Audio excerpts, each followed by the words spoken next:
المفتي مهدي حفظه الله الهادي. والآن نسمع ونقرأ عند الشيخ شيخ الحديث بن شيخ الحديث الشيخ المكرم المفخم المشتهر بين الآفاق الذي بين الأقران فاق مولانا وأولانا مامون الحق حفظه الله خالق الخلق. فبالسند المتصل منا إلى الشيخ الإمام الهمام الحافظ الحجة أمير المؤمنين في الحديث أبي عبد الله محمد بن إسماعيل البخاري اليماني رحمه الله الباري تبارك المتعالي ونفعنا بعلومه إلى يوم الدين آمين.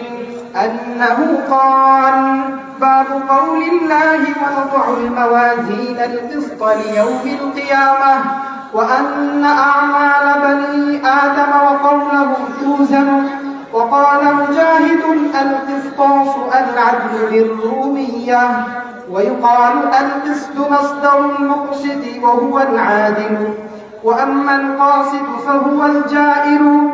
وبه قال حدثنا أحمد بن أشكاب قال حدثنا محمد بن فضيل عن عمارة بن القعقاع عن أبي زرعة عن أبي هريرة رضي الله تعالى عنه قال: قال النبي صلى الله عليه وسلم: كلمتان حبيبتان إلى الرحمن خفيفتان على اللسان ثقيلتان في الميزان سبحان الله وبحمده سبحان الله العظيم.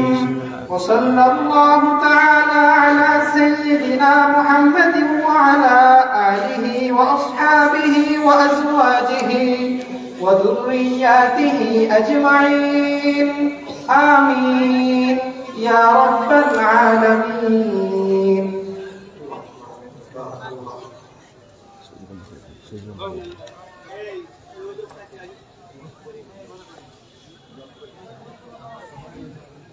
الحمد لله رب العالمين، والصلاة والسلام على سيد الأنبياء والمرسلين وعلى آله وأصحابه ومن تبعهم ودعا بدعوتهم إلى يوم الدين. أما بعد، সহিহুল বুখারীর সর্বশেষ যে অধ্যায়ের সর্বশেষ বাব, সেটা এখন এখানে পড়া হলো শিরোনাম সহ এবং হাদিস সহ। মূলত বুখারী শরীফের দর্স বছরব্যাপী হয়েছে। এখানে আমাদের মুরব্বী এবং শেখ হযরত মাওলানা আকমলী হাফিজাহুল্লাহ তাআলা হুজুর সহ অন্যান্য ছাত্রে কেরাম বুখারী শরীফের দর্স দিয়েছেন এবং যার হিস্সায় বুখারীর, যার জিম্মাদারিতে, যার দায়িত্বে বুখারী শরীফের শেষ দিকের অংশগুলো ছিল, শেষ তবক পড়ানোর দায়িত্ব তার।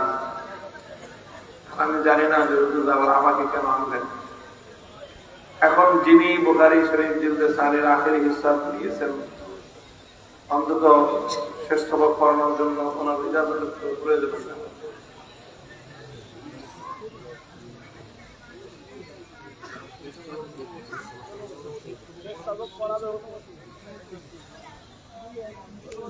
অনুমতি দিয়েছে।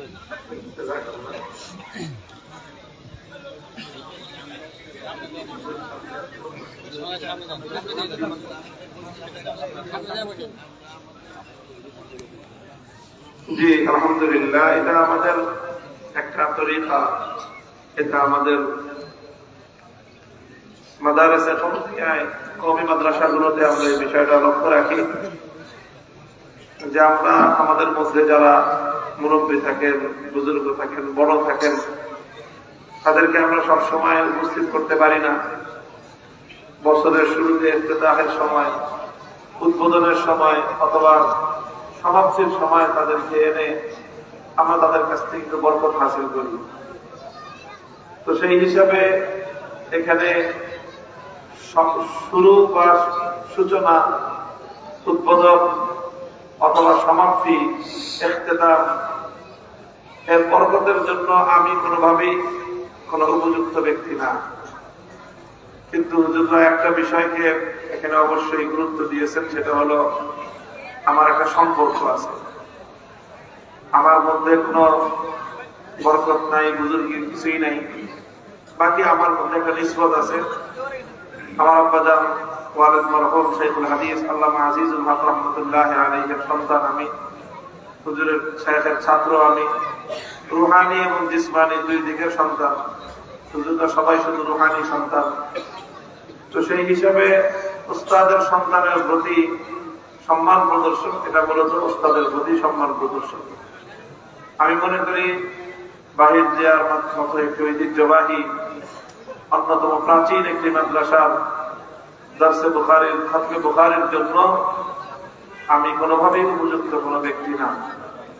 বাকি এটা আমার প্রতি নয়, আমি মনে করি এটা শাইখুল হাদিস আল্লামা আজিজুল হক রাহমাতুল্লাহ আলাইহির প্রতি সম্মান। কাজেই ওনার প্রতি যে সম্মান প্রদর্শন করা হয় সেটাকে অস্বীকার করার কোনো অধিকার আমার নাই। সেই হিসেবে আমি হুজুরদের নির্দেশে বুখারী শরীফের সর্বশেষ সবক সম্পর্কে কয়েকটি কথা আপনাদের সম্মুখে আরজ করব। সর্বপ্রথম কথা তো হলো যে বুখারী শরীফ এবং ইমাম বুখারী রাহমাতুল্লাহ আলাইহি সম্পর্কে একটি কথা। শুধু বুখারী শরীফকে আমরা কেন এরকম ভাবে খতমের জন্য এবং একটা অনুষ্ঠানের মাধ্যমে আয়োজন করে সকলকে দাওয়াত দিয়ে বুখারী শরীফকে খতম করার আয়োজন করা হয়, এটা আসলে মূলত শুধু বুখারী শরীফের প্রতি সম্মান প্রদর্শন তা নয়, বরং এটা হলো পূর্ণ রাসূল সাল্লাল্লাহু আলাইহি ওয়াসাল্লামের হাদিসের ভান্ডারকে সম্মান জানানো হয়।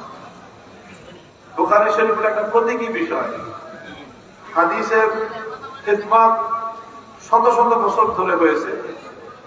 সেই খিদমতের মধ্যে আল্লাহ নবীর হাদিসকে নিয়ে মুহাদ্দিসিনগণ অনেক কাজ করেছেন, অনেক খিদমত করেছেন।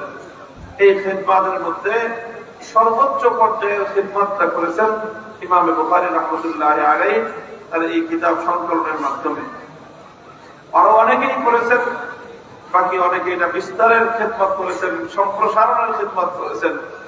কিন্তু ইমাম বুখারী রাহমাতুল্লাহ আলাইহি যে কাজটা করেছেন সেটা সর্বোচ্চ পর্যায়ের কাজ হয়েছে, যে বিশুদ্ধ হাদিসগুলোকে আলাদা করে বাছাই করে একটা কিতাবের মধ্যে সংকলন করা, যার মধ্যে কোনো দুর্বল সনদে বর্ণিত, দুর্বল সূত্রে বর্ণিত কোনো হাদিস স্থান পাবে না, এরকম একটি বিষয়